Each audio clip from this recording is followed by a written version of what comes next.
이사장님을 모시겠습니다. 네, 반갑습니다. 비도 오고 그러는데 이런 이야기로 좀 시작을 하고 싶어요. 사람이 탄생을 했다. 삶이라는 것을 뭐라고 정의할 거냐. 저는 피지컬이 삶을 이렇게 정의를 합니다. 시간과 공간을 부여받았다. 인간이 세상에 태어난 것은 시간과 공간을 부여받은 거거든요. 그래서 우리가 부여받은 시간 동안에 그 공간 속에서 어떤 삶을 살아갈 거냐. 이것은 각자의 선택입니다. 다 다른 길을 여러 가지를 통해서 자기 삶을 살아가요. 저는 과학자를 이렇게 정의를 해요. 과학자는 미래에 사는 사람이다. 그래서 과학자는 미래에 더 큰 꿈을 가지고 있어요. 그래서 돈 많은 사람보다 훨씬 행복한 것은 미래에 대한 꿈을 가지고 있기 때문에 이게 더 행복한 사람들이 과학자였거든요. 자, 그래서 과학자는 우선 국가의식이 분명해야 된다. 국가관이. 특히 원자력 없는 분들은 누구보다도 국가관이 분명해야 돼요. 왜냐하면 우리가 어디 가서 원자력을 한다면 굉장히 부정적으로 보는 사람도 많아요. 심지어 반핵다체들은 원자력 하는 사람을 뭐라고 하냐면은 국가를 망치는 일을 한다. 이런 표현까지 써가면서 원자력 하는 사람들을 핍박을 해요. 그래서 원자력 하는 사람들은 분명한 국가관이 있어야만 되는 거 아니냐. 그래서 제가 이 글을 좀 소개하겠습니다. 작년에 대전에서 세계 과학 장관 회의가 있었어요. 그때 제가 한 세션에서 발표를 할 기회가 있었습니다. 그래서 대도 연구단지를 중심으로 해서 과거, 현재, 미래에 대한 이 얘기를 제가 했는데 그때 제가 한 자료의 일부입니다. 자, 시간이 한국을 뭐라고 부르냐? 옛날에 타고리 그랬죠. 랜드 모니캄. 굉장히 아침이 조용한 나라라고 표현을 했어요. 근데 원자력 연구소에서 아마 한필선 박사 시절에 이 말을 만들었을 거예요. 지금 대한민국을 랜드 모닝 러시. 아침이 바쁜 나라라고 이렇게 부릅니다. 제가 가끔 어디 가서 강의할 때 제목을 이 제목을 씁니다. From land morning come to from land rush. 대한민국은 굉장히 아침이 조용했던 나라예요. 근데 지금만 하면 대한민국이 세계 어느 나라보다 아침을 일찍 시작하는 나라예요. 근데 여기 참 재밌는 얘기가 있어요. 타고르라는 사람이 이런 얘기를 했어요. 일찍이 아시아의 황금 시기에 빛났던 등불이 하나였던 코리아. 그 등불이 다시 한번 켜지는 날은 너희 동방의 밝은 빛이 되리라 하고 말을 했었어요. 지금 우리가 이 시대에 사는 게 아닌가. 다시 새로운 밝은 불이 아시아의 등불이 되는 그런 시대에 우리가 살고 있다. 이렇게 정의를 하고 싶습니다. 그래서 그 당시에 내가 발표하면서 대도 연구단지 설립 목적이 아주 거창한 이야기들이 많아요. 그래서 제가 그걸 다 빼고 이렇게 넣었습니다. 기술식민지로부터의 독립. 대도 연구단지 설립은 기술식민지로부터의 독립이다. 사실 우리가 식민지 시대가 끝나고 나서 남는 게 뭐가 있어요? 기술식민지, 문화식민지, 경제식민지로 남아요. 박정희 대통령이 집권을 하시고 나서 가장 염두에 두는 게 과학기술이었거든. 그 취지가 바로 기술식민지의 독립이었을 거다. 그래서 제가 대학교 1958학번입니다. 굉장히 배고픈 삶을 살았던 시대였어요. 자, 그래서 우리 윗세대들, 근데 어떤 삶을 살았겠느냐. 제가 이렇게 한번 정의를 해봤어요. 허리띠가 양식이었던 시대. 우리가 배고프면 허리띠를 조여요. 배가 고파서 책을 읽고 먹을 것이 없어서 꿈을 먹고 살았던 세대가 아니냐. 근데 그 세대들이 정말 피땀 흘려 노력을 열심히 했어요. 그래서 꿈을 거의 대충 이루었어요. 우리 여기 젊은 학생들이 많이 와 있는데 여러분은 지금 어떤 꿈을 먹고 살고 있어요? 제가 그게 묻고 싶어요. 어떤 꿈을 먹고 지금 젊은 시간을 보내고 있느냐 이거죠. 그래서 저는 좀 더 이런 얘기를 해봤어요. 여러분 정채봉이라는 시인 아실 거예요. 그분이 쓴 유명한 시가 있어요. 이런 얘기를 했어요. 이 양반이 백두산에 올라가죠. 이런 시를 썼어요. 아, 백두산에 이렇게 웅장한 산도 이렇게 큰 눈물샘을 가지고 있구나 하는 시를 썼어요. 그 양반 천지의 물을 보면서 어떤 생각을 했을까? 우리가 과거 역사 동안 한 천여 번의 외침을 받았어요. 그 긴 질곡의 역사 동안에 대한민국 국민이 흘린 피땀으로 본 거예요, 이분이. 그래서 대도연구단지는 바로 이런 것을 해결하기 위한 우리 과학인들의 몸부림이 아닐까, 이렇게 제가 상상을 해보는 겁니다.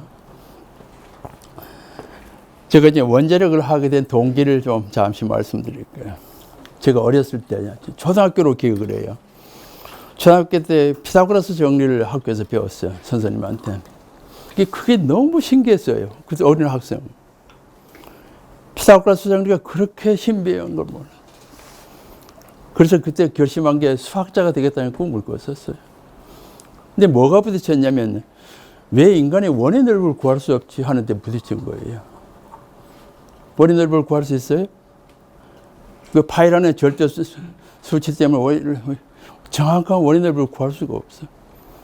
그래서 원의 넓이는 10만이 구할 수 있는 것이 원의 넓이에요. 그래서 참 신비하다. 자, 세상을 굴러가게 하는 건 박해예요, 원이에요. 근데 인간이 원의 넓이를 구할 수 없다? 그것이 인간의 한계라는 거죠. 그래서 고등학교를 졸업하면서 담임 선생님 찾아갔어요.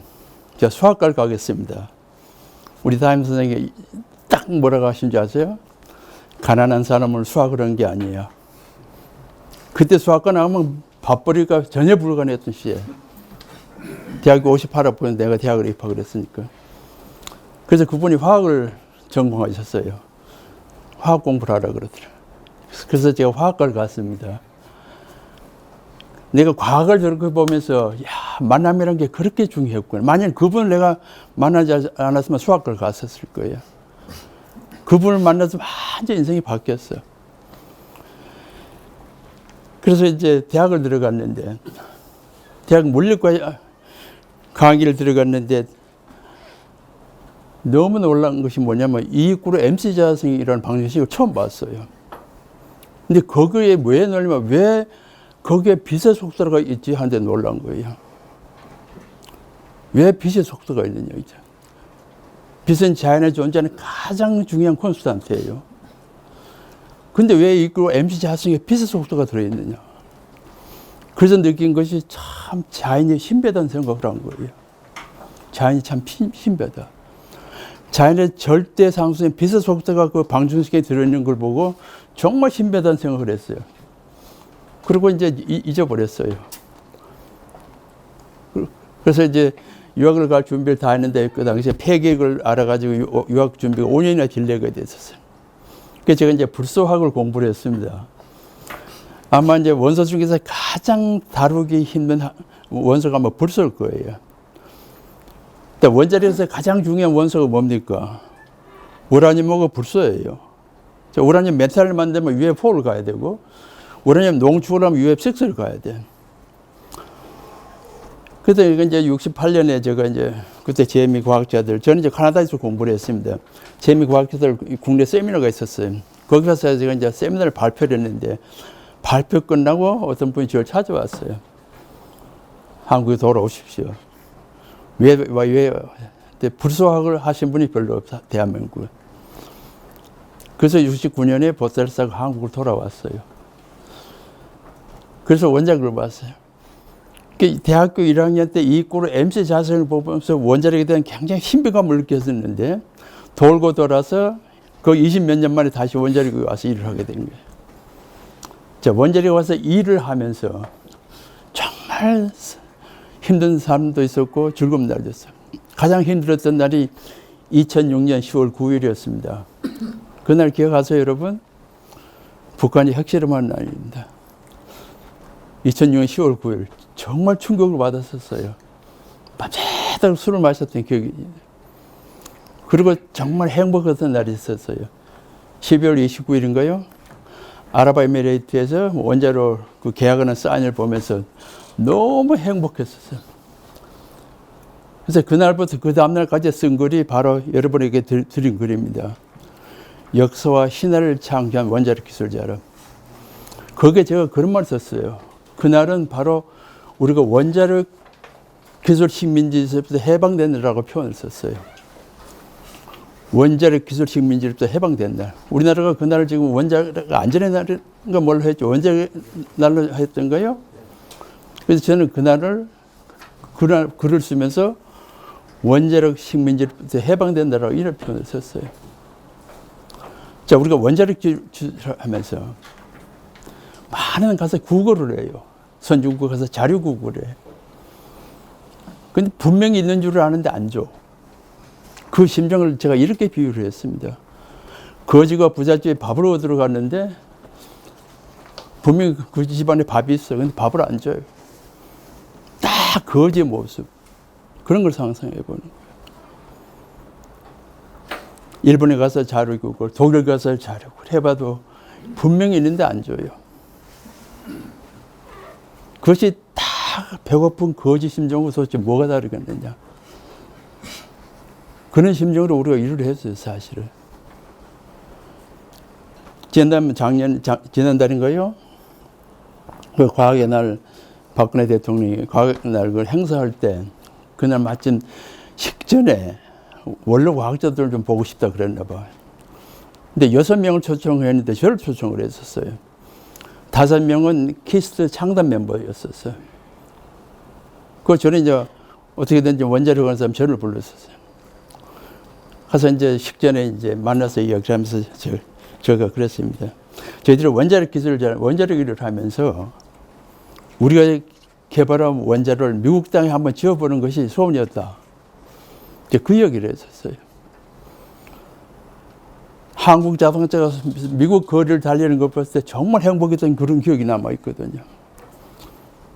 그랬더니 우리 박근혜 대통령이 그 스마트 이야기를 쭉 하시더라고요. 그날. 그리고 그날 연설문에도 스마트 이야기를 하셨어요. 그날면. 그래서 참 국가원수가 원자력에 관심을 가지고 있다는 건 정말 행복한 그런 순간이었었어요. 자. 내가 이 얘기를 아까 이제 했었는데요. 그 여러분이 혹시 기회가 있으면은 그 하버드 대학 교수 닥터 루인이 쓴 행복한 물리학 강의라는 게 있어. 영어로 뭘 했는데 The Love of Physics라는 강의 책이 있어요. 거기를 보니까 이런 표현이 있더라고.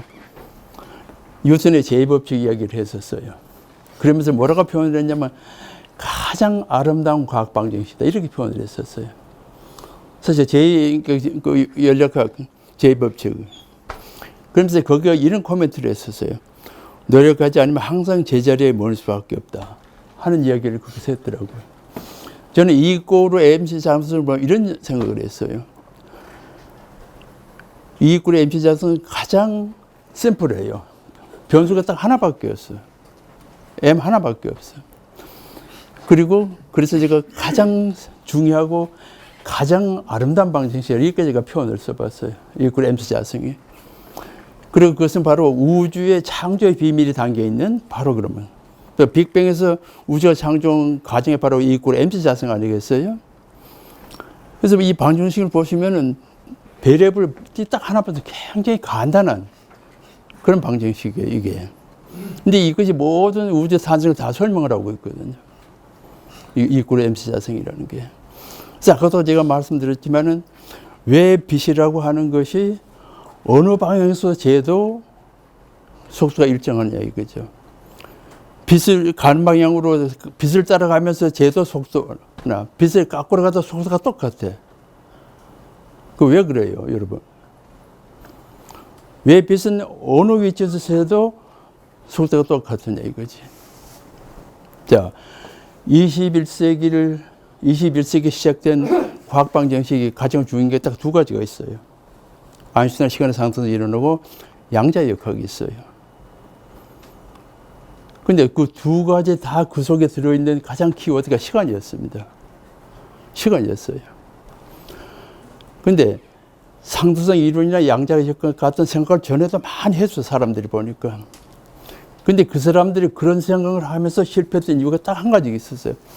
그 사람들이 그것을 고전역학에다 붙이려고 애를 썼어요. 고전역학에다 그걸 자꾸 갖다 붙이니까 설명을 못 한 거야. 근데 아인슈타인이 과감하게 그것을 깼어요. 그 깬 거 뭐예요? 그건 이유가 뭐냐면은 뉴턴의 절대시간 개념을 완전히 깨버렸어. 그래서 시간의 상대성을 이야기했어요. 자, 여러분이 알고 있는 수천 개의 과학 방정식에서 맨 위에 있는 게 시간의 상대성 이론이에요. 그건 뭐예요? 인간이 시간을 그만큼 몰랐다는 뜻이거든요. 그래서 과학에는 시간과 공간을 픽스를 시켜놨어. 그러니까 그런 생각을 하면서도 그 틀을 못 깼어요. 그러니까 빛의 속도가 어느 방향에서도 일정하다는 것은 시간과 공간의 개념을 무너뜨려 버린 거예요. 시간이 변하는 거예요. 공간이 변하는 거예요. 그것이 이제 상승 이론의 탄생이고 양자역학의 탄생이었어요. 그러니까 과감하게 과거의 생각을 완전히 무너뜨리는 게 바로 아인슈타인이었어요. 쭉 전기를 읽어보니까.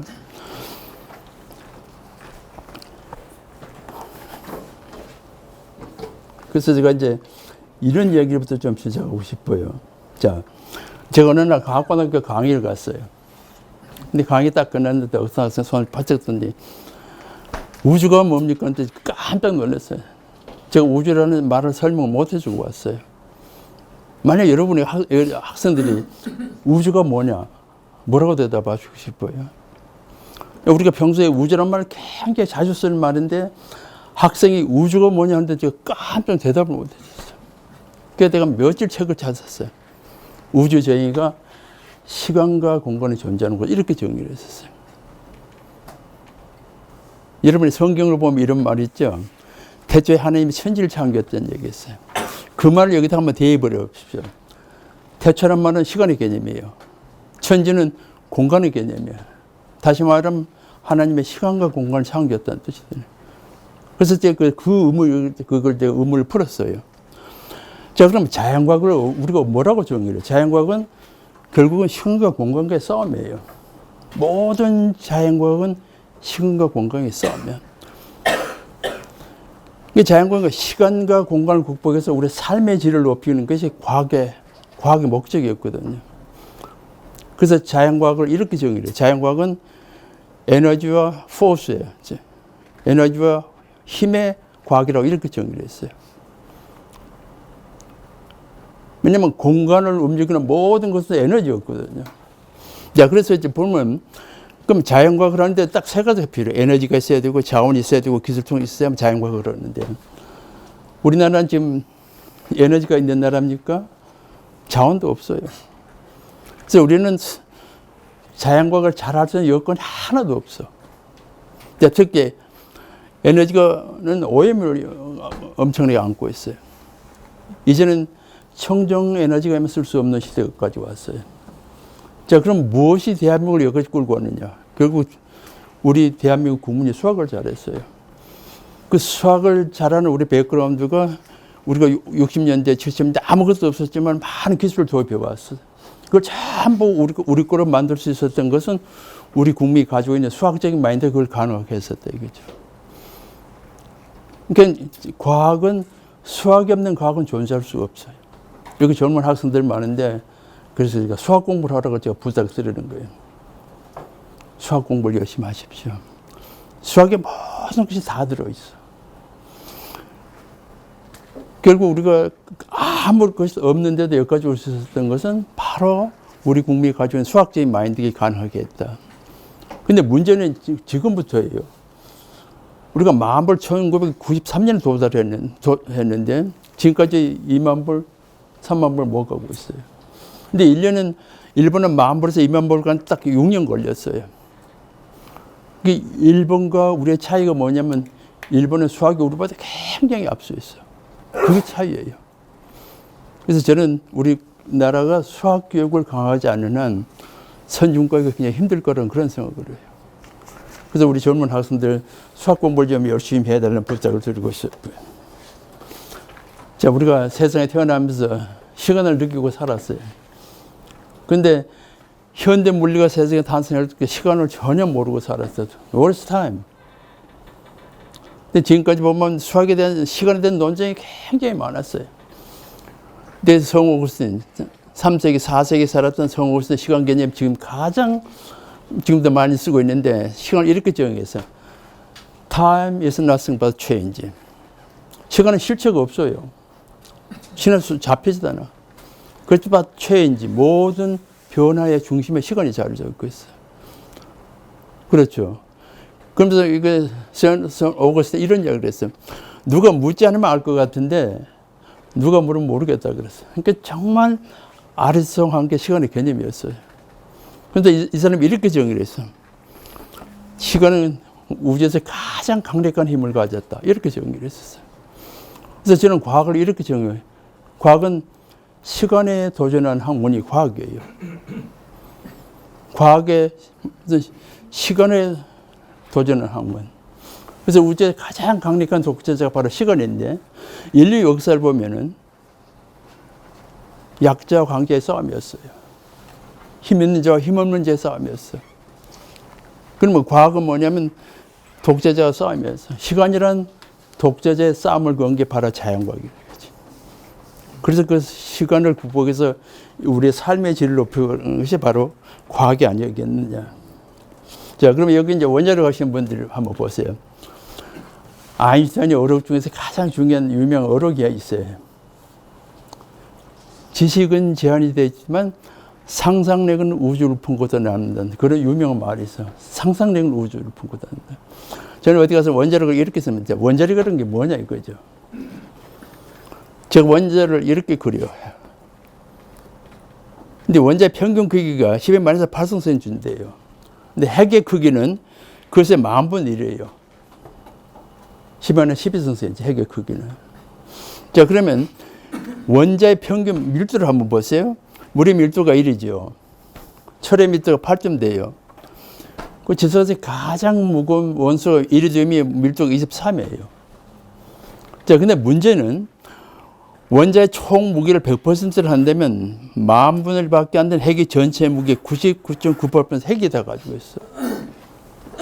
그러니까 이 원전에 99.98% 핵이 다 들어있다는 뜻이에요. 그래서 원자는 텅 텅 비어 있어.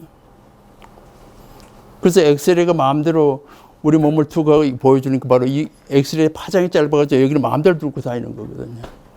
그래서 우리가 원자핵을 한번 계산을 해봤어요. 그럼 원자핵의 밀도가 도대체 얼만큼 되느냐. 자, 이게 물의 밀도가 1이라고 했을 때 10안에 10 핵이 이렇게 작은데 무게가 99.98% 핵에 들어있다면 핵의 밀도를 한번 계산해 봤어요. 얼마나 들을 것 같아요? 핵의 밀도가 10의 14선 g/cm 돼. 얼마나 어마어마한 밀도, 핵의 밀도가. 근데 아인슈타인이 저 핵을 깨작한 거예요. 1905년에 상승 이론을 발표하면서 이거 핵을 깨뜨리면 어마어마한 에너지가 나온다 그랬어요. 자, 여러분이 밀도가 8밖에 안 되는 철을 넣고 두들겨 봐요. 안 깨져. 근데 철보다 밀도가 100조 배나 큰 핵을 무슨 재주로 깰 거냐 이거죠. 그러니까 그 당시 아인슈타인이 핵을 깨자 했을 때 많은 사람들이 그래서 impossible. 그냥 아인슈타인이 한 이야기가 있어. 상상력을 우주를 품고 다닌다. 인간이 가지고 있는 상상력이 가장 중요한 게 숫자를 세는 지혜였어요. 숫자를 세는 거. 그 숫자를 통해서 수학을 발달시켰어. 그걸 통해서 과학을 발달시켰어. 그걸 통해서 핵을 깨뜨려낸 비밀을 알아낸 거예요. 그것이 원자력 시작이었어요. 1905년에 아인슈타인이 이걸 발표하고 나서 이것이 성공한 거예요. 1945년. 40년 만에 원자폭탄이 탄생을 한 거예요. 그러니까 이 어마어마하게 큰 핵을 깨뜨리는 비밀이 바로 수학에서 시작됐다고 보셔야 돼요. 그러니까 수학은 모든 학문의 기반에 있는 거예요. 제가 많은 사람들 데리고 일을 해봤어요. 우리가 이제 프렌트 설계에서 프렌트 건설해보고 그랬는데 일을 잘하는 사람이 수학적인 백그라운드가 있는 사람이었어요. 수학적인 백그라운드가 없는 사람 자꾸 추라이 내라. 해보고 반복하고 자꾸 이렇게 하는데 수학을 하는 사람들은 마들링 그래, 수학적으로. 굉장히 문제를 빨리 풀어. 그래서 수학이라는 학문이 가장 중요한 학문이라는 생각이 드는 거예요. 저는 이제 이 그림을 보면서 느끼는 게 참 많아요. 지구상에는 어떤 나라가 있는 줄 알았어요? 선진국이 있어요. 강대국이 있어요. 부자 나라가 있고 가난한 나라가 있고 기타 나라가 있어요. 우리나라는 어디에 속해 있어요? 우리 선진국이에요? 우리 강대국이에요? 우리 가난한 나라예요? 부자 나라예요? 우리나라는 기타에 속해 있어요. 근데 저 생각은 앞으로 100년 후쯤 지나면 이 땅에는 지구상에 강대국과 선진국만 살아남아요. 자, 그러면 선진국을 뭐라고 정의를 할까? 저는 이걸 가지고 선진국 이렇게 돼요. 선진국, 과학이란 것은 물성에 좌우돼요. 그 물성은 전자에 의해서 결정이 돼요. 그래서 선진국은 이 전자를 지배한 나라가 선진국이 아닐까 이런 생각이 돼요. 그 G7이 여기에 속해요. 자, 그러면 강대국은 누구냐? 핵을 지배하는 나라. 자, 여러분이 중국을 선진국이라고 하시지 않죠? 근데 중국이 강대국이 아니라고 부정하는 사람 세상에 한 사람도 없어. 핵의 힘, 원자력의 힘, 그런 것이 강대국이라니. 이제 부자 나라가 있어, 석유산유국 같은 나라. 근데 그분들이 많이 자원이 고갈되면 하루아침에 거지가 될 거라고. 우리는 지금 기타에 속해 있어요. 자, 우리 후손이 다음 세대까지 지수산에 살아나려면 딱 두 가지 선택을 해야 돼. 선진국이나 강대국으로 가야 돼요. 그것이 지금 우리 젊은이들이 짊어져야 될 짐이야, 제가 보기에는. 그런 짐을 주고 안고 살아야 돼.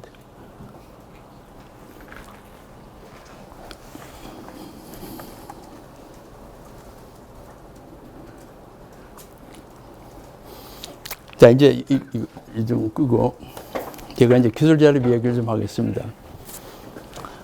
제가 79년에 이제 대도연구단지를 왔어요. 오니까 정말 허허벌판이에요. 그때 제가 왔을 때 우리 선석 박사님이 계셨죠? 79년에. 그 대도연구단지 그 해외 유치과학자 그 아파트가 있어서 제가 거기 1호 입주자입니다. 그 대도연구단지 1세대에서 지금까지 여기서 대도연구소 살았는데 오니까 정말 아무것도 없었어요. 그 연구실이 그 당시에 해결 개발 공단이라는 게 지금 원자력 연구소 자리 해결 개발 공단 시절에 딱 연구실을 갔더니 연구실에 사과개짝에다 비닐을 딱 덮어놨더라고요. 그 연구원이 6명이 있었어요. 근데 연구비가 얼마인 줄 아세요? 9,500만 원. 그 당시 우리 6명이 1년에 쓰는 연구비가 9,500만 원. 정말 하늘이 캄캄하더라고요. 근데 거기서 내가 힘을 얻은 게 딱 한 가지. 나와 같이 일하는 연구원, 6명의 연구원들의 눈빛에서 희망을 얻었어요. 서울에 있다가 이제 내려오신 분들인데, 근데 그분들의 눈빛이 살아있었어요. 그래서 일을 시작했었어요. 그래서 제가 지금까지 일을 하면서 느꼈던 건 뭐냐면요. 훌륭한 지도자, 훌륭한 연구원은 시대를 탓하지 않아요. 그리고 없는 것 탓하지 않고 환경을 탓하지 않아. 그 당시에 제가 이제 3월 달에 왔는데 박정희 대통령이 그해 10월 달에 돌아가셨어요. 완전히 연구단지가 혼란에 빠졌어요. 근데 많은 사람들이 떠나갔어. 저도 떠날 준비를 했었어요, 사실. 대학교 오라는 데도 있었고. 근데 그 무렵에 한필순 박사가 오셨어. 사실 그분이 아니었으면 제가 떠났을 거예요. 그분이 오셔서 원자력 기술자를 해야 될 이유를 쭉 설명하셨어. 그래서 보따를 풀었어요. 정말 그때는 혼란 시기였습니다. 대학 가면 편하죠. 이 대학 교수에게 좀 미안하지만 대학 가면 연구소보다 훨씬 편한 삶을 살 거라고 생각을 했어요. 요즘 아마 대학 교수들은 이제 옛날같이 편치 않을 거래요. 방학 동안에 더 바빠야 되고 공부해야 되니까. 근데 그 당시 대학 교수들은 사실 연구실에 아무것도 없었으니까. 그래서 강의만 몇 시간 하면 되는 그런 상황이었어요. 근데 그분을 만나면서 생각이 바뀌었어요. 아, 이런 분도 있구나. 이런 지도자 있구나. 제가 많은 지도자를 모시고 일을 했지만 딱 두 가지 종류 있어요. 이것도 없고 저것도 없고 불평만한 지도자가 있어. 근데 훌륭한 지도자는 절대 시대를 탓하지 않고 없는 거 탓하지 않아. 있는 거 가지고 최선을 다하는 사람. 우리 학생들이 있지만 뭐 하버드나 이런 데보다 모두 여건이 좋지 않을 거라 분명한 것은. 그렇지만 시대만 탓하는 자는 아무것도 할 수가 없어. 사실 그 당시 우리가 연구개발하면서 프렌트를 건설하고 하는데 부품이 없는 거예요. 그 청계천을 얼마나 헤맨 줄 아세요? 청계천에 가서 부품을 사면요, 우리가 공식적으로 사는 것보다 3분의 1밖에 값을 안 했어. 그걸 싸게 사왔어. 그래서 우리가 많은 파일럿 플란트를 내가 있는데 6개인가 하면서 전부 많은 부품을 청계천에 가서 사왔어요. 청계천을 없앤다고 그때 한참 그래서 제가 서울시장에 건의를 게 있어요. 청계천에 조국 건대에 배 하나 세우십시오. 그게 무슨 말이냐? 청계천이 어떤 역할을 한 줄 아느냐? 그 당시에 많은 대한민국 중소기업이 청계천이 없으면 아무것도 할 수가 없었어, 그 당시에. 그리고 가난한 학생이 책을 거기서 다 구했어요. 그래서 저는 청계천이 그런 의미에서 굉장히 중요한 의미가 있다고 보거든. 그래서 난 청계천 입구에다가 조국 건대에 배 하나 세우면 청계천에 구정문이 흐르던 청계천의 의미가 살아나지 않겠느냐 하는 생각하는 거예요. 내가 원자력 연구소에 있어서 가장 슬픈 날이 또 하나 있었어요. 박정희 대통령 돌아가시고 원자력 연구소 없애라는 압력이 굉장히 있었어요, 그 당시에. 제가 없어질 뻔했었어요. 근데 많은 사람들이 없으면 안 된다. 그럼 어떻게 할 거냐? 이름을 바꿔라. 그래서 한국 원자력 연구소가 한국 에너지 연구소로 이름이 바뀌었어요. 그래서 제가 어디 글을 썼어요. 최고의 제2의 창시 개명이라는, 그래서 글을 쓴 일이 있어요. 자, 우리가 분명히 독립국인데도 우리가 원하는 이름도 못 가졌던 시대가 있었어. 그래서 그리고 나서 한국 원자력 연구소 간판을 내리고 한국 에너지 연구소 간판을 걸었던 날에 비참함. 그때 간판을 걸면서 다 박수 치고 그랬지만 많은 사람들은 그 비참한 심정. 저는 웃을 수가 없었어요. 그 간판을 거는 걸 보고 있어요. 그것이 우리의 약소민족의 비극이라는 비극이었어요. 거기 오는 많은 손님들이 한국 에너지 연구소 간판 건데 박수 치고 축하했지만 거기에 있었던 많은 연구원들은 박수를 칠 수가 없었어. 왜냐하면 국제사 힘이 규범이에요. 힘의 논리에 의해서 국제사가 움직여. 근데 우리는 우리가 갖고 싶은 이름도 갖지 못했던 그런 시절이 있었어요. 그리고 이제 우리가 연구개발 쭉 열심히 하고 있는데 제가 어느 날 서울에 어느 미팅에 가서 이제 전체가 술을 마셨어요. 근데 그 술자석에서 어떤 분이 그랬어요. 해결래 국사나 오늘 저를 소개를 했어. 근데 어떤 분이 뭐라는 줄 알았어? 엽전이 무슨 원자력 기술 사람이냐고. 해결래 해외에서 사다 쓰면 되지. 그거 깨지면 누가 책임질 거냐. 와. 그래서 돌아와서 우리 연구원들을 앉혀놓고 제가 그랬어요. 내가 어제 이런 얘기를 듣고 왔다. 자, 우리가 그 엽전이라는 말을 벗어나야 될 거 아니야. 그래서 일을 더 열심히 했어요. 그것이 계획에 대해서 일을 훨씬 더 열심히 했어요. 우리가. 언제까지 우리가 이러고 살 거냐 이거죠. 그 당시에 연구원들은 일주일에 80시간씩 이러고 살았어요. 80시간 이러고 살았어요. 그때는 그 사람들이 그렇게 미웠는데 지금 지나고 보니까 오히려 그 사람들이 고마워. 우리를 자극을 준 거예요. 그 1995년인가 제가 통일정책평가 자문을 했었어요. 그때 한참 뭐가 시끄러웠냐면 한국 표준형 원자로가 어디냐고 굉장히 시비를 많이 했을 때 언론에 엄청난 한국 표준형 원자로가 막 시비를 해요. 그날 정책평가 회의를 갔는데 그 서울대학교 사회 교수가 위원이 한 사람인데 저를 보고 딱 마주 앉았는데 장박사 그래서 네 그러니까 한국 표준형 원자로가 있긴 있는 거예요. 그러고 시비를 하더라고. 모든 사람한테 동의를 구하는 그런 표정으로. 그래서 제가 뭐라는 줄 아세요?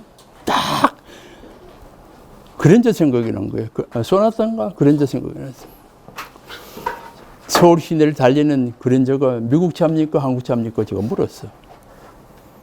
그러니까 이 양반이 역시 대학 교수가 머리가 좋긴 좋은가 봐. 이제 무슨 뜻인지 알았대.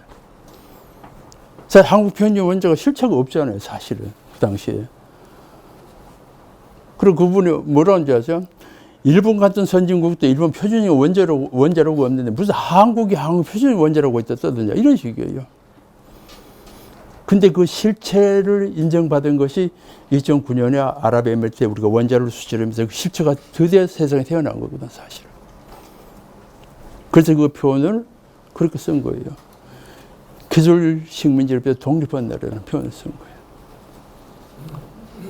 자, 여러분이 생각하니까 원자로 길자리니 그냥 온 것 같죠? 아니에요. 많은 사람들. 하고 나니까 뭐라는 줄 알아요? 어떤 사람들이? 돈만 주면 아무나 하는 거래.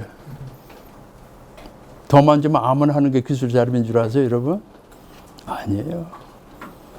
거기에 연구에 참여했던 많은 사람들이 고난이 있었어요. 고난이 있어요. 저는 연구원들하고 같이 일하면서 이런 얘기를 해요. 10명이 할 일을 10명이 하는 것은 세상 사람이 다 하는 거다 이거지. 10명이 할 일을 8명이나 7명이 해야만 일을 제대로 하는 거다. 그래야 부족한 부분을 메꾸려고 서로 노력해요. 그래야 서로 소통해요.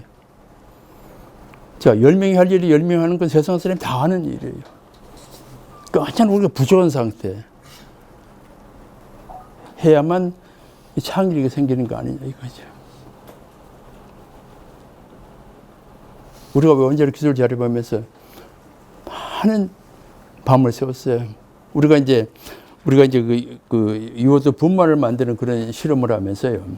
이제 10톤, 20톤, 50톤, 100톤 파이로트를 거치면서 마지막 이제 상용까지 가는데 그때 이제 한필서 박사가 이제 가공은 해외에서 수입하고 유효도 분말 만드는 것은 국산하자. 그래서 이제 그렇게 결정을 했었어요. 그래서 제가 이제 건의를 드렸거든. 그랬더니 그렇게 하자고 그러더라고요. 딱 그렇게 결심하고 나니까 이게 밤에 잠을 잘 수가 없는 거예요. 시간을 맞춰서 핵을 공급해야 되는데. 그래서 이제 그때 20톤 파이로트인 걸 만드는데 제가 이제 그 계획서를 썼어요. 그 당시에 이제 9억짜리 이제 해서 이제 갔었어요. 파이널 이제 그 뭐예요. 결정을 맡으러 갔었어요. 그날 이제 감사까지 다 사인을 받고 소장님의 마지막 결제가 남았어. 딱 갔으니까 한참 들여다보시니 엑스표를 딱 그어버리잖아요. 빨간 걸 엑스표를. 깜짝 놀라서 쳐다보니까 11억으로 고쳐와. 내가 9억짜리를 냈거든요. 1980년대 9억은 경제 프로젝트, 큰 프로젝트였습니다. 근데 양반이 딱 보더니 11억으로 고쳐와. 이렇게. 한번 생각해 보세요. 얼마나 놀랐겠어요. 9억짜리도 내가 깎고 가지고 해서 갔었는데 그 양반이 11억으로 만들어라. 근데 그걸 다 완성하니까 11억 몇천이 돈이 더 들었어요. 저는 그 당시 우리 연구원하고 이런 얘기를 했어요. 자, 우리가 연구비 프로포설을 쓰는데 20억짜리를 썼어. 근데 프로젝트가 10억으로 깎였어. 근데 스코프는 하나도 안 주는 거예요. 그래서 제가 그래. 돈을 깎으면 스코프를 줄여. 그래야 우리가 신뢰를 얻는 거 아니냐. 그치? 우리가 스스로 우리 신뢰를 떨어뜨리고 있어.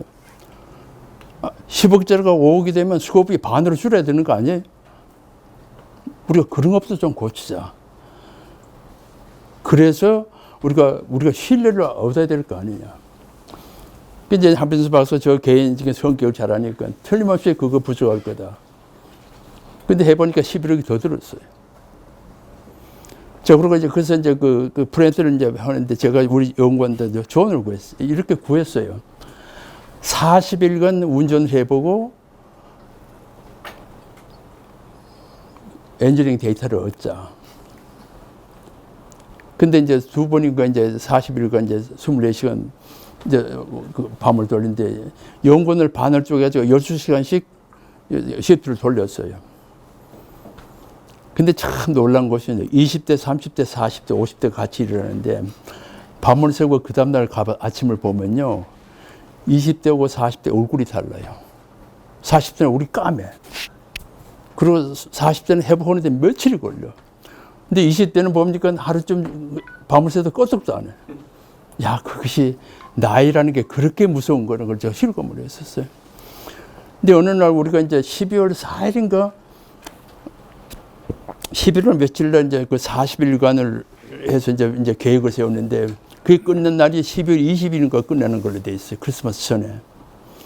근데 중간쯤 가는데 우리 리액터가 고장이 났어요. 다시 시작하니까 12월 초에 시작을 했어. 그럼 우리가 연속 작업을 해야 되는데 하려면 1월 중순까지 가야 하는 거예요. 그래서 크리스마스를 반납을 해야 돼. 그래서 제가 우리 연구원들 각 집에 전화를 했어요.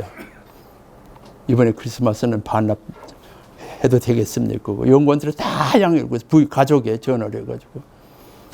그래서 그 애는 크리스마스 다 반납하고 크리스마스까지 나와서 일했었어요.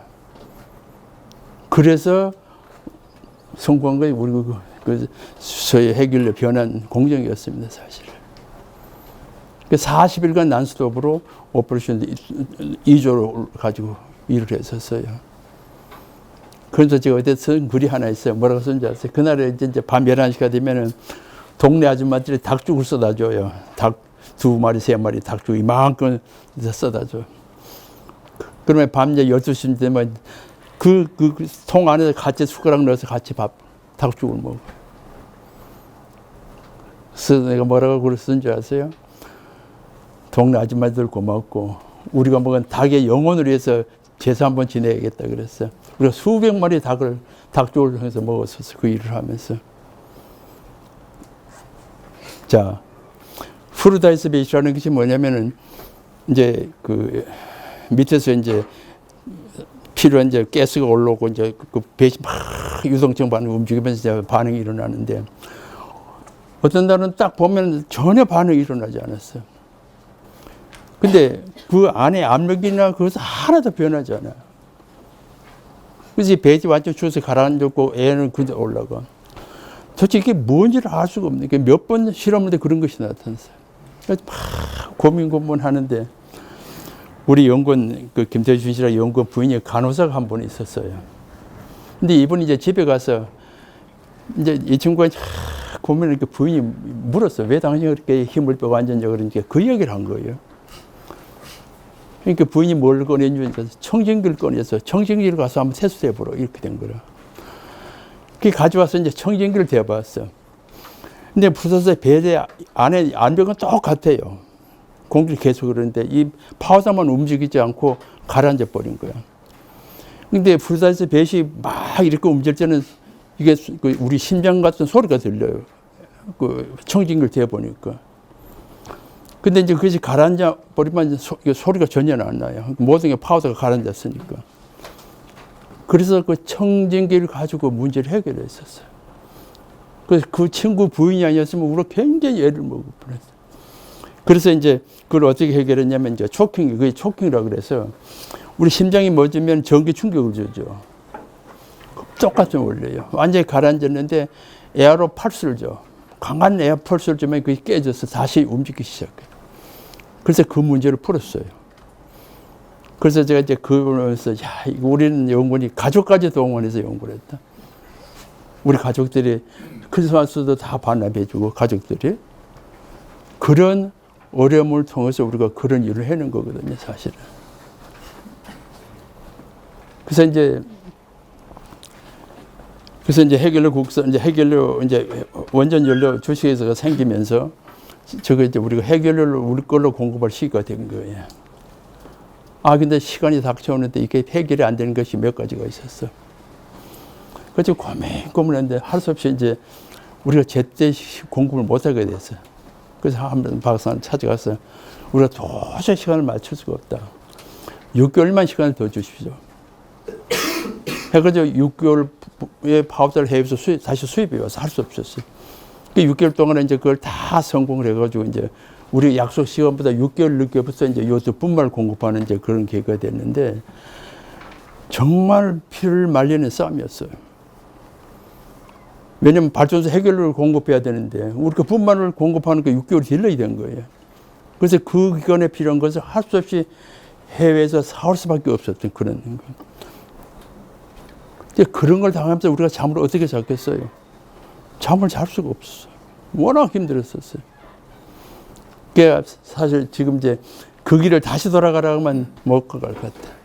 그 시를 다시 돌아가면 못 갈 것 같아. 근데 지금도 이제 고마운 것이 연구원들이 정말 힘들고 어느 날 하루는요, 이 프로사이즈 배드 안에 요트가 2kg가 들어있었어요. 근데 우리가 이제 그런 것들은 할 때는 이렇게 하잖아요. 보통 그냥 용접을 하지 않고 이렇게 뭐 고무 파이프 같은 걸 하잖아요. 근데 그게 터졌어요.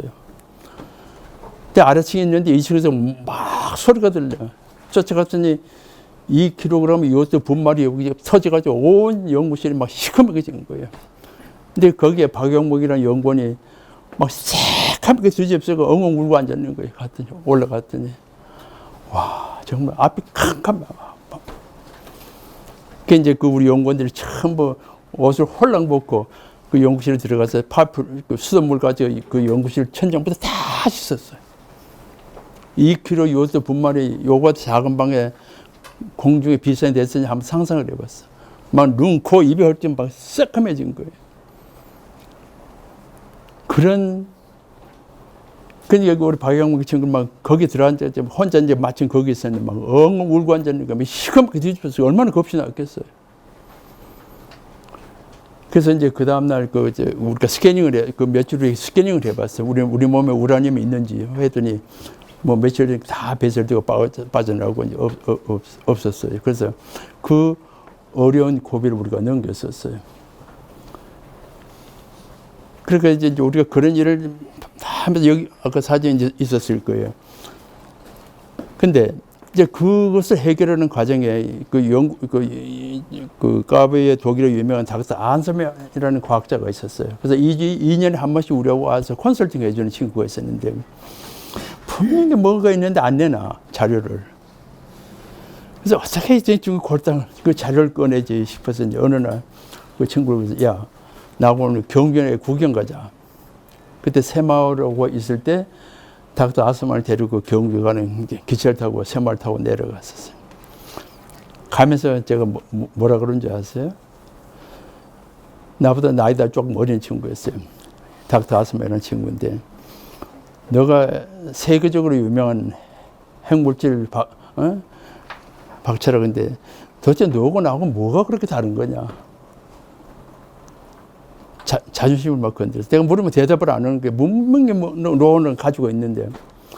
그 이제 경주 가서 이제 방석에 술을 마시면서 계속 자존심을 건드렸어. 도대체 네가 뭘 얼마나 알길래 그렇게 배짱을 부르냐 이렇게 자꾸 자존심을 걸고. 이만큼 술이 취했어요. 하도 내가 이제 자존심을 긁으니까 이 친구가 종이를 하나 떠 꺼내더니 여기서 사인을 하래. 내가 이번에 돌아가서 주는 자료는 엑스클루시브 원자력 연구소만 쓰겠다는 사인을 하래. 그 거기다 사인했었어. 그래서 돌아와서 자료를 얻었어요. 그 자료가 자기 말로는 수십만 불, 수백만 불짜리라 이거죠. 그래서 내가 여러분한테 노하우를 가르쳐 드릴게요. 자료에 앉으면 자존심을 건드려야 돼. 근데 비즈니스 하는 사람 안 통해. 근데 그 양반 학자였어. 학자니까 자존심을 건드리니까 막 얼굴이 푸석푸석 해지는데 나중에는 다 꺼내놓고 갔어요. 그래서 역시 과학하는 사람도 순수해. 그 자존심을 건드리니까 그걸 못 참고 결국 다 내놓고 갔어요. 그 김병구 박사가 쓴 글에도 보면 그 이야기가 있어요. 그래서 우리가 사실 그렇잖아요. 우리가 연구 개발하면서 사람들 자료하면 가방 몰래 여러 가지 그게 자료 꺼내 쓰고 그런 짓을 하고 그랬거든 사실은. 제가 이제 우리가 가지고 있는 그 프로세스를 개발하는데 우리 연구팀하고 독일을 갔었어요. 독일은 카베에 그 시설이 있었어요. 근데 그 들어가면 카메라를 못 가져가게 하잖아요. 그래서 우리가 분담을 했어요. 너는 요 코너만 눈여겨 보고 와. 너는 이 코만 보고 와. 그래서 밤에 들어서 호텔에서 그걸 그리는 거예요. 며칠 그리니까 사진보다 더 정확한 데이터가 나와요.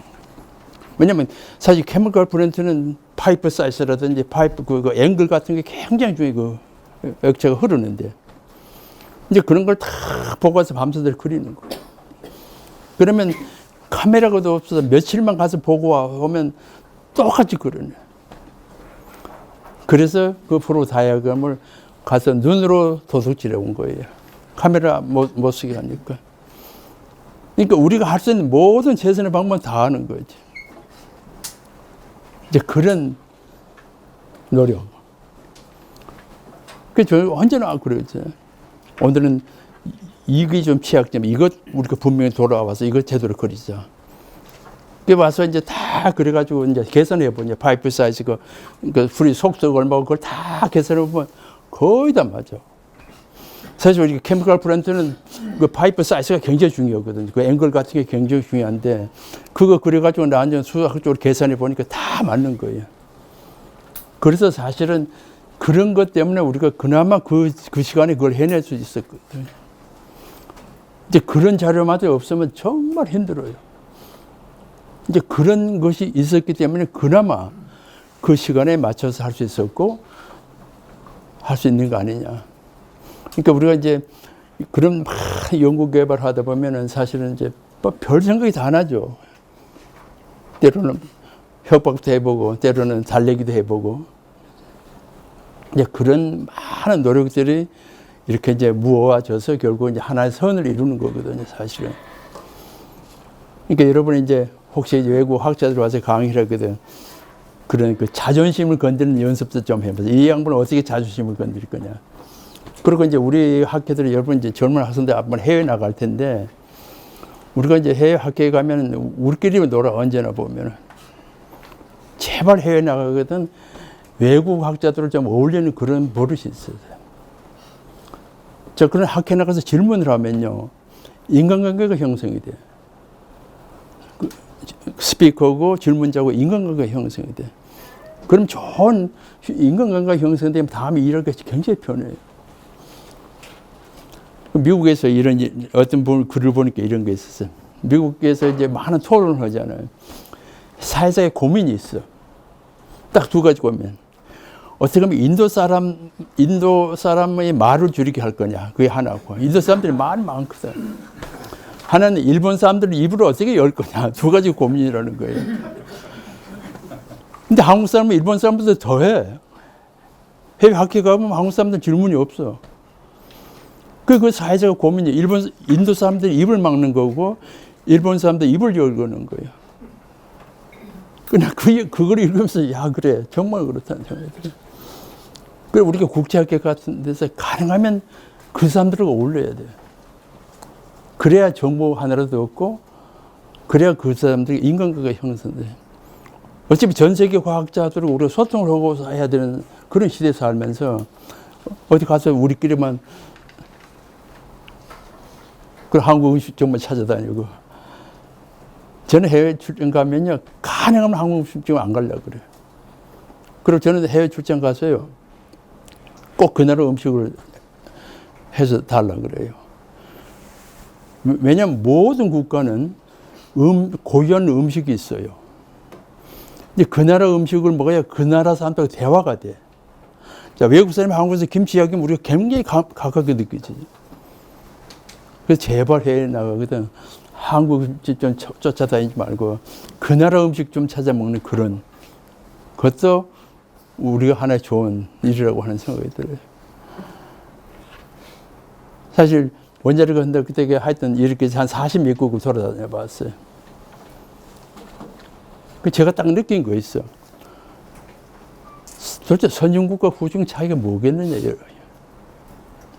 제가 딱 세 가지 발견했어요. 선진국 사람은 정직해요. 그래서 저는 공무원교육원에 좀 자세해서 강의를 하면서 그런 얘기를 해요. 대한민국 공무원이 정지했으면 우리가 벌써 선진국 갔을 거다. 왜냐면 모든 부정부패는 권력하고 밀착이 돼 있어요. 자, 요즘에 언론을 떠드는 거 보세요. 전부 가진 자들이 범죄 행위 다 하고 도둑질 다 하고 살아.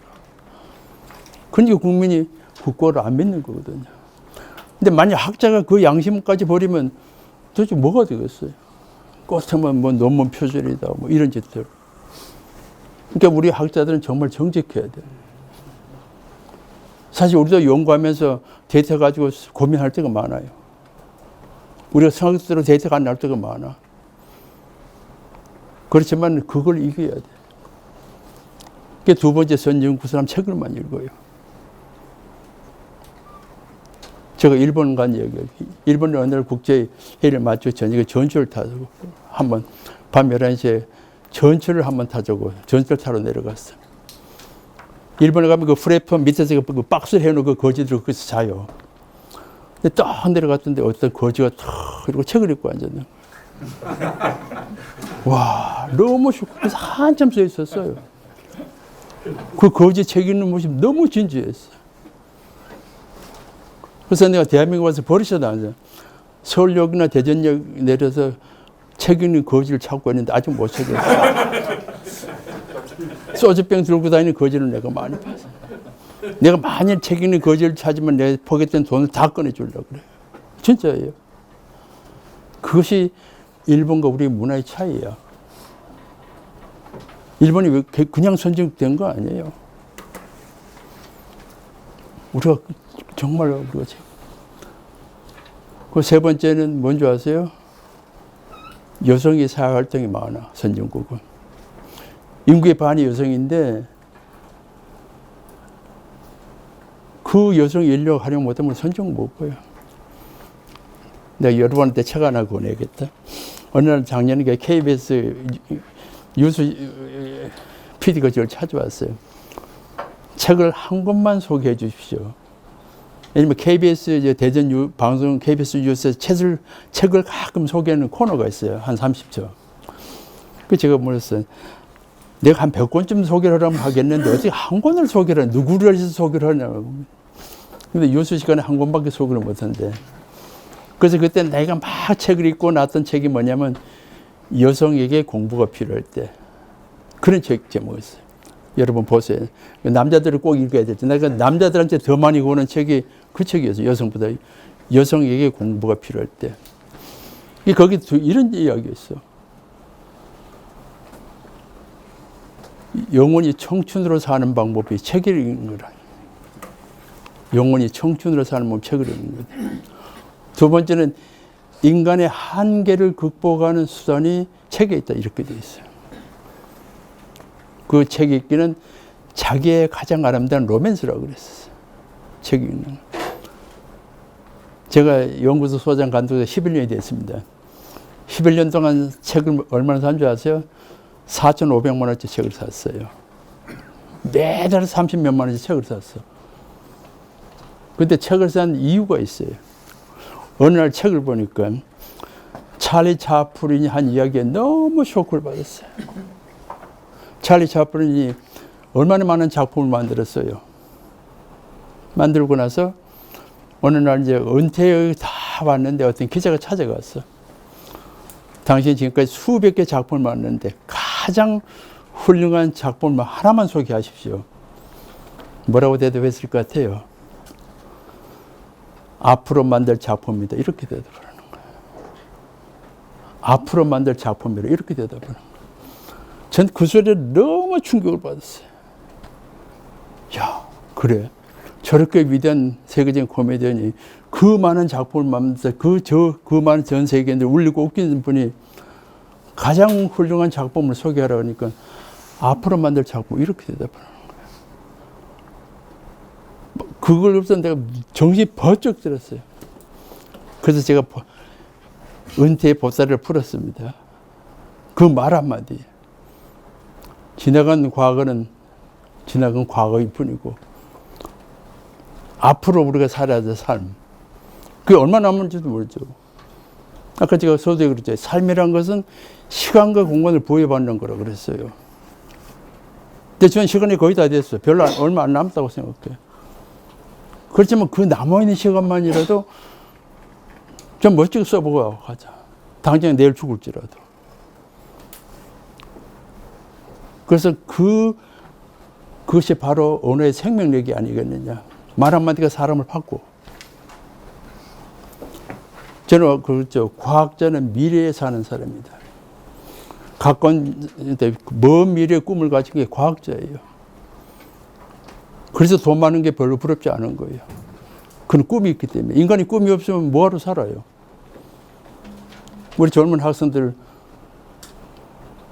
이 불확실 시대에 여러분이 할 일이 굉장히 많다고 보는 거예요. 여러분이 가지고 있는 시간. 그러니까 요즘 제가 학생들한테 가서 그런 얘기, 내가 과학고등학교 학생들 3명을 멘토링을 하고 있는데, 과학고등학교에서 강의하면서 그랬어요. 공부는 뭘 하는 거냐? 엉덩이를 하는 거로 이야기를 해요. 그렇죠. 공부는 엉덩이로 하는 거예요. 엉덩이로 하는 거예요. 과학고등학교 학생들의 머리가 다 비슷해. 그럼 누가 승자냐 이거죠. 결국 열정과 끈기가 있는 자가 이길 거다 이거죠. 근데 학생들한테 물어. 자, 우리 삶을 끌고 가는 두 가지 요소가 있어요. 하나는 생각과 하나는 시간이에요.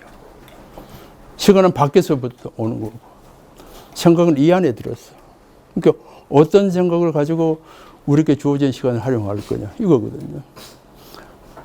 자, 인간이 평등한 이유는 딱 한 가지밖에 없어요. 모든 사람이 하루 똑같이 24시간을 가지고 태어났어. 모든 사람이 똑같이 1년에 365일 가지고 태어났어. 제가 이제 결론을 맺겠습니다. 뉴턴과 아인슈타인이 뭐가 다르냐? 뉴턴은 시간의 절대성을 이야기했어요. 근데 아인슈타인은 시간의 상대성을 이용했어요. 근데 아인슈타인은 이런 이야기를 해요. 아인슈타인이 꿈을 꿨어요. 빛을 타고 우주 여행을 했더니 어디에 도착했어요? 총장님이 자기 등에 돌아온 거야. 아, 시간과 공간이 흰다고 판단하는 거야. 그리고 돌아왔더니 옛날 자기 친구 세상을 다 떠나고 자기는 늙지 않고 돌아왔어. 그게 뭐냐면 빨리 움직이는 물체는 시간이 천천히 흘러요. 그게 상승의 이론이거든. 인터스텔라에서 아버지가 해외 우주여행으로 오니까 딸이 다 늙어서 그러죠. 아버지는 늙지 않았어. 근데 실제 시계를 두 개를 만들어가지고 하나는 지상에 두고 하나는 인공위성에서 띄우면 인공위성에 있는 시계가 천천히 늘려요. 시간이 딜레이가 되어 있어. 그게 무슨 뜻이냐 이거죠. 그것이 우리에게 주는 메시지가 뭐라고 생각해요?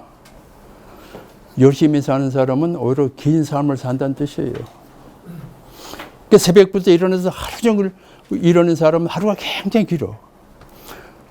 근데 늦잠 필큰 자고 하는 사람은 하루가 금방 가. 저는 새벽 4시 반에 일어나요. 그럼 매일 아침 공수원에서 운동을 해. 11년 동안 단 하루도 안 빠졌어. 오늘 아침도 비 맞고 운동하고. 영하 18도 되는데 아침에 나가. 왜 그런 줄 아세요? 우리 집사람 막 기겁을 해요. 새벽에 나간다. 그것은 나하고 약속을 지키는 거예요. 우리가 세상을 살면서 가장 중요한 것은 자기하고 약속을 지킬 줄 알아요. 나는 우리 아이들 딸들 키우면서 그랬어요. 너희들이 나하고 약속을 깰 수 있고 선생님과 약속을 깰 수 있다면 너희 자신과 약속을 지키자. 그게 내가 아이들한테 이야기하는 거거든. 자신과 약속을 지키는 거. 그런 사람은 남과도 약속을 제대로 지켜. 내가 우리 젊은 학생들 보면서 가장 부러운 게 뭐겠어요? 여러분이 가지고 있는 시간이에요. 옛날에는 그 시간이 그렇게 소중한지 몰랐어요. 우리가 세상을 살아가면 갈수록 시간의 소중함을 느껴요. 야, 내게 얼마나 남지 않은 시간을 어떻게 쓸 거냐 하는 거. 그래서 언제나 시간을 아끼는 버릇. 내가 초등학교 강의 가면 아이들한테 물어봐. 너희들이 가장 소중한 자산이 뭐냐면 시간이라고 대답하는 애들이 가끔 있어요. 사실 시간보다 우리 더 중요한 자산이 우리가 어디 있어요? 저는 그래서 우리 원자를 그런 사람들은 역사, 국가관이 있어. 역사 의식이 있어야 돼. 자, 인문학의 세 분야가 있죠. 인문학은 문사철이라고 그러죠. 문학, 역사, 철학이라고 그래요. 그래서 우리가 훌륭한 인격자가 되려면 문사철 600이라는 글이 있어요. 문학, 역사, 철학. 문학 즉 300권, 역사 즉 200권, 철학 즉 100권에서 600권을 20대 읽으란 뜻이야.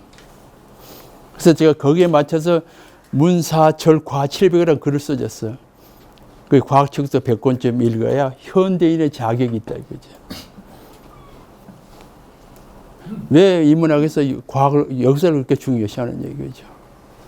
역사를. 저는 요즘 역사 공부를 가끔 해요. 하면서 참 재밌는 게 뭐냐면, 왜 모든 나라가 건국 신화가 있을까? 그 시대에 어떻게 그런 신화를 인간이 쓸 수 있었을까가 의심이고. 그게 바로 인간이 태어날부터 창조성이 있었다는 뜻이거든요. 인간이 가지고 있는 창조성. 그러니까 모든 나라가 그 나라마대로 신화가, 건국 신화가 있어. 근데 그 당시에 어떻게 그런 신화를 쓸 수 있었을까? 정말 신기해요. 그러니까 여러분들이 사실 역사 공부도 좀 해야 되고. 자, 딱 이제 2분만 주세요. 제가 이제 미국사를 쭉 보고 미국의 발달사를 보니까요. 이런 게 있어요. 미국이 400년 동안에 350년의 무역 적자였어요. 딱 50년이 무역 흑자였어. 그런 미국이 어떻게 아직도 싱글 슈퍼파워로 세계를 지배하고 있는 얘기죠. 처음부터 350년의 무역 적자였어요. 근데 미국에는 정말 이노베이션이, 그 혁신이 있었어. 시대별로. 최초의 혁신이 뭐냐면 카네기의 철강 혁신이 있었어요. 그 카네기가 철강 혁신 때 어마어마하게 돈을 벌었어. 그때 어마어마하게 많은 돈을 사회에 컨트리뷰션을 했어. 그 정신이 아직도 미국에 흘러요. 근데 미국의 부자들은 돈으로 사회에 하는 것을 그때부터 시작된 거예요. 그 후에 이제 헌팅턴의 기차의 혁신이 있었어요. 근데 지금 이제 기차는 거의 다 없어졌지만. 세 번째가 뭐냐면 헨리 포드의 자동차 혁신이 있었어. 1900년대 전 세계를 헨리 포드 자동차에 휩쓸었거든. 그때 어마어마하게 돈을 벌었어. 그 후에 나타난 게 뭐냐, 록펠러의 석유 산업이 있었어. 석유 혁신이 있었어. 그렇게 미국을 끌고 왔어. 그리고 이제 최근에 온 것이 스티브 잡스의 IT 혁신이 있었어. 스티브 잡스 IT. 그 미국을 끌어왔어. 가장 최근의 혁신이 뭐냐면 미첼의 셰일 오일 혁신이었어요. 미국이 기름이 50% 해외에서 수입하다가 지금은 수출을 나가거든요. 근데 미첼이라는 사람이 19년 동안 연구 개발했어요. 그 셰일 오일. 프럭치라고는 그 파수에서 그 공정을 19년 하고 그거 성공하고 2년 후니까 죽었어. 이제 그런 사람. 그런 혁신이 미국을 여기까지 끌고 온 거예요. 그 스티브 잡스한테, 그 빌 게이츠한테 어떤 사람이 질문을 했어. 당신이 가장 두려운 대상이 누구냐? 그랬더니 가라지에서 뚝딱 쓰다 밤을 새우는 젊은이들이라고 그랬어. 그 사람들이 그러고 살았거든. 스티브 잡스라든지 빌 게이츠가 그러고 살았거든. 저는 우리 교육을 보면서 이런 생각을 해요. 우리 교육. 서울대학을 일찍으로 들어간 친구가 학교를 중퇴하고 뭐 창업하겠다 하면 부모가 허락할 것 같아요? 아마도 어려울 거라고. 그래서 제가 어제도 어느 세미나에 가서 그런 얘기를 했어요. 우리 교육이 어떻게 생겼냐. 우리 교수들한테 이런 부탁점을. 우리 교육은 학교에서 공부하고 집에 가서 숙제하는 것이 교육 시스템이에요. 그렇죠. 학교에서 공부하고 집에 가서 숙제하는 것이 우리나라의 평생 해온 교육의 방법이에요. 이젠 그 파라다임을 바꿔야 되는 시대가 온 거예요. 이제 학생들이 학교에서 토론하는 시간. 그 미시간 대학에 그 옛날에 그 조혁계라는 유명한 교수가 있었어요. 그 양반이 미시간 대학에서 티칭 프로페서로 유명한 사람인데 지금은 이제 동국대학인가 와 있더라고요. 그분이 있어 명강의 노하우가 있어요. 거기에 보면 이런 얘기가 있어요. 대학의 교육에 4가지 패턴이 있다. 제일 형편없는 강의는 강의 끝나 교수가 질문하고 교수가 대답하는 그랬어요. 두 번째는 교수가 질문하고 학생이 대답하는 클래스. 세 번째는 학생이 질문하고 교수가 대답하는 클래스. 가장 훌륭한 강의는 학생이 질문하고 학생이 대답하는 클래스라고 그랬어요. 근데 우리나라는 질문이 아주 없는 클래스가 너무 많은 거예요. 아예. 그러니까 교육의 근본적으로 패러다임이 바뀌지 않으면 이건 문제가 정말 심각해요. 어제 과학수 50년 인재 양성이라는 그 포럼을 여기서 했어요. TBS. 그 제가 그런 이야기를 했어요. 이제 노벨상 못 받은 게 왜 과학에만 책임이 있는 거냐. 응? 교육계가 책임져야 될 거 아니냐. 교육이라는 큰 틀 안에서 과학은 일부인데 모든 것이 이제 그러죠. 10월달은 정말 우리 과학인들 잔인한 달이에요. 왜냐면 10월달에 노벨상을 발표해요. 그래 한국 사람이 이러면 안 나오는 거예요 이게. 정말 10월달은 과학계에 정말 잔인한 달이거든. 그걸 왜 과학인들만 책임을 져야 되냐. 내가 그 교수님들 그러다 당신들은 책임 좀 제대로 학생들 기술서 내봐야 노벨상도 나올 거 아니냐 이거지. 우리 대학 교수님들 책임을 주세요. 하여튼 내가 뭐 그냥 행서수술을 했는데 사실 과학한 사람으로서 참 어떻게 보면 우리가 전후에 이 정도 온 것만 해도 사실 어마어마한 온 거죠. 그렇지만 그거 가지고 만족해서 살 수 없는 것이 우리 전문의들의 소명이 아닌 거라는 생각이 들어요. 그래서 좀 더 이런 시대에 우리가 전문의도 좀 더 열심히 살고 수학 공부도 좀 열심히 하고 해야 되는 부탁을 드리고 강의를 마치겠습니다.